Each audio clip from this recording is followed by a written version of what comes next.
इन दिनों social media पे यह खबर ज़्यादा चल रही है कि मोदी जी ओबीसी से हैं या नहीं हैं।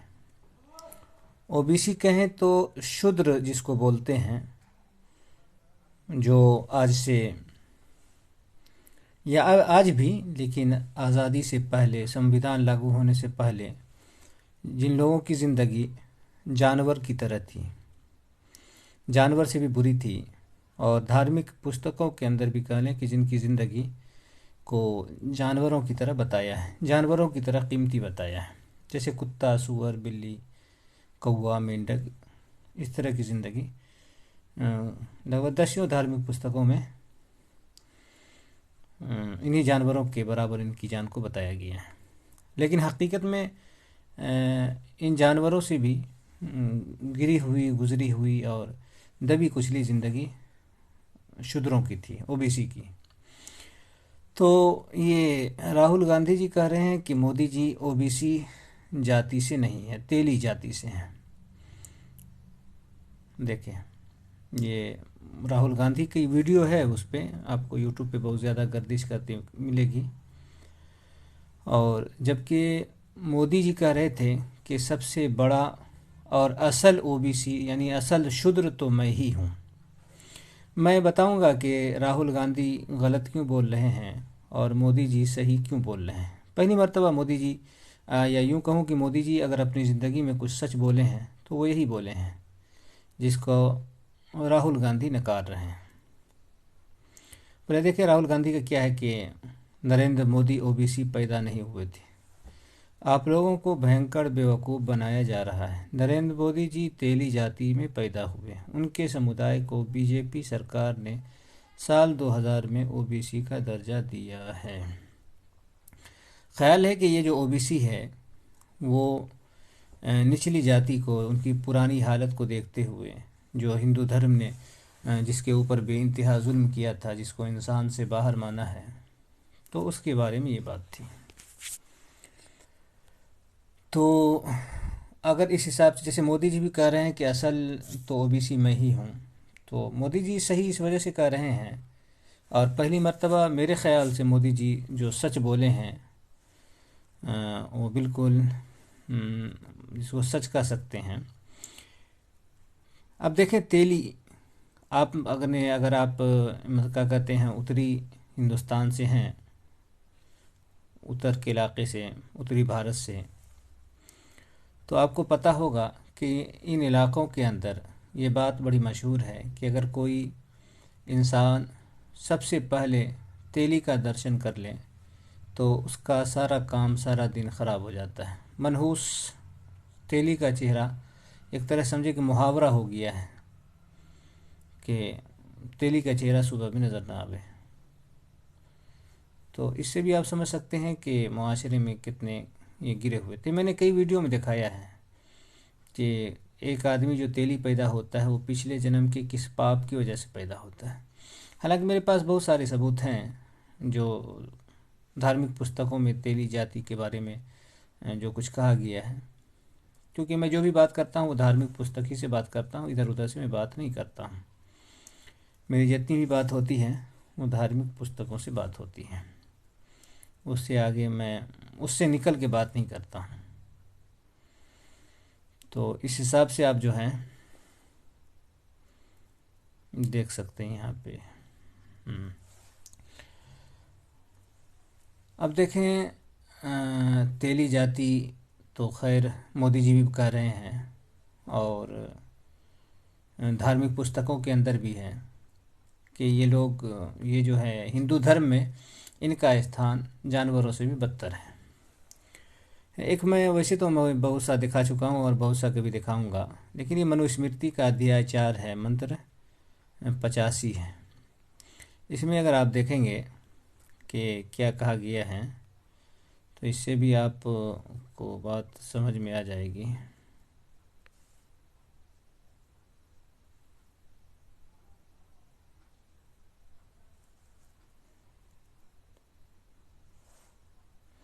या देखें, कहीं पे हो, यहाँ देखिए 10 में क्या लिखा है, 85 के अंदर, 10 कसाई के बराबर तेली है, 10 तेली के बराबर कलाल है, 10 कलाल के बराबर बेशिया यानी रंडी है, 10 बेशिया के बराबर राजा है। तो यहाँ पाप के बारे में बताया, जैसे उसे ऊपर 84 मंत्र में क्या है, जो राजा कश्तरी ना हो, यानी जो क्षत्रिय ना हो, राजपूत ना हो, और कसाई तेली कलाल या ऐसे मर्द औरत से, या फिर जो वेश्या बनकर यानी रंडी बनकर अपना रोजगार करती है, ब्राह्मण दान ना ले, जो दान ब्राह्मण लेता है वो ना ले। फिर क्यों ना ले, तो बता रहा है कि 10 कसाई के बराबर एक तेली क्या कहते हैं वो पापी होता है। कसाई कहते हैं गाय काटने वाले को, या भैंस काटने वाले को भी कह लें, जहाँ गाय कटती है तो उस वहाँ गाय काटने वाले को, जहाँ भैंस कटती है वहाँ भैंस काटने वाले को। ख्याल है कि जो छोटा जानवर है जैसे बकरा बकरी खस्सी वगैरह है, इस चीज़ को काटने वाले को कुछ और नाम दिया जाता है, तो इस चीज़ को रखें। अब देखें कि यहाँ पे राजा है, तो राजा के ऊपर बात आ गई है कि जो राजा क्षत्रिय ना हो, राजपूत ना हो, जैसे मोदी जी हैं कि क्षत्रिय नहीं है, तेली हैं, शूद्र हैं, ओबीसी हैं। और देखें नीचे क्या है, 88 के अंदर जो राजा से दान ना लेने की वजह है, और राजा को जो ऊपर इसमें 86 मंत्र में बताया है, जो कसाई अपने लिए 10,000 जान मारता उसके बराबर राजा है, यानी 10,000 जान के बराबर, इतना बड़ा पापी होता है राजा। कौन सा राजा, और 87 के अंदर, और ऊपर वो बात आई है जो क्षत्रिय ना हो, लालची हो, और खिलाफ शास्त्र के काम करने वाला हो, यानी जो धार्मिक पुस्तकों के अंदर जो बातें आई हैं उसके मुताबिक ना चलता हो, तो इतना बड़ा ये राजा पापी होता है। कहते हैं कि ऐसे राजा से अगर कोई ब्राह्मण दान ले तो वो 21 तरह के नरक में जाएंगे, जो इधर नीचे लिखा हुआ है। तो ये बात हो गई। तो मेरे कहने की बात यह है कि आप देख सकते हैं कि कितना नीच बताया गया है तेली जाति को। जय बरनाधम तेली कुम्हारा, तो वहाँ भी रामचरितमानस के अंदर भी वहाँ नीच बताया है। तो और भी पुस्तकों के अंदर, महाभारत के अंदर भी आपको ये चीज़ मिल जाएंगी, बौधानिया के अंदर भी मिलेगी, आपस्तंभ के अंदर मिलेगी, और कई पुराणों के अंदर ये बातें हैं तेली के बारे में। इसी तरह से उसके अंदर ब्रह्म वैवर्त पुराण के अंदर वो पाप बताया गया है जिससे एक इंसान तेली जाति में या सुनार जाति में पैदा होता है। तो वो सब चीज़ें हैं। अब मैं एक चीज़ और दिखाता हूँ कि ये बात तो खैर मोदी जी अपनी ज़बान से भी बोले हैं और तेली जाति के हैं, तो बावजूद इसके मोदी जी को राम मंदिर में घुसने देना, फिर उससे प्राण प्रतिष्ठा वगैरह करवाना, जबकि मालूम है, एक बात मैं आपको बताऊं कि धर्मशास्त्र में 50 जगहों पे ये बात लिखी हुई है कि जहाँ कहीं कोई शूद्र जाति का आदमी मौजूद हो तो, या नज़र आ रहा हो, तो जो इनकी सबसे पवित्र पुस्तकें जिसको वेद कहा जाता है, ऋग्वेद, यजुर्वेद, सामवेद, अथर्ववेद, तो जो वेद है उसको नहीं पढ़ना चाहिए। शूद्र पे नज़र भी पड़ जाए तो पढ़ना बंद कर देना चाहिए। शूद्र ही में से एक है नाम जिसको चांडाल कहा जाता है, उसके बारे में ये बात आई है कि अगर वो गांव के अंदर हो तो फिर उस गांव में एक दिन तक वेद नहीं पढ़ना चाहिए। तो इस तरह की बातें धार्मिक पुस्तकों के अंदर। अब देखिए यहाँ इसमें कितनी बड़ी बात लिखी हुई है, यहाँ मैं दिखाता हूँ आपको। मंत्र 19 में अत्रि स्मृति का मंत्र 19 है। अब यहाँ देखें क्या लिखा हुआ है, आपको नज़र आ रहा होगा कि जप होम इत्यादि ब्राह्मणों के उचित कर्म में रत होने से शूद्र का राजा वध करे, कारण कि जलधारा जिस प्रकार से अग्नि को नष्ट करती है उसी प्रकार से ये जप होम में तत्पर हुआ शुद्ध संपूर्ण राज का नाश करता है।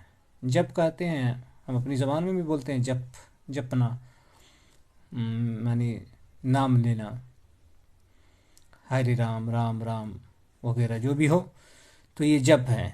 जप के बारे में ये बात आई है कि अगर कोई इस तरह का काम शूद्र कर रहा हो तो उस शूद्र को सर तन से जुदा उस शूद्र का कर देना चाहिए। खुद राम जी ने शंभुक नामी शूद्र का जो सर तन से जुदा किया था, वो शंभुक भी तपस्या कर रहा था।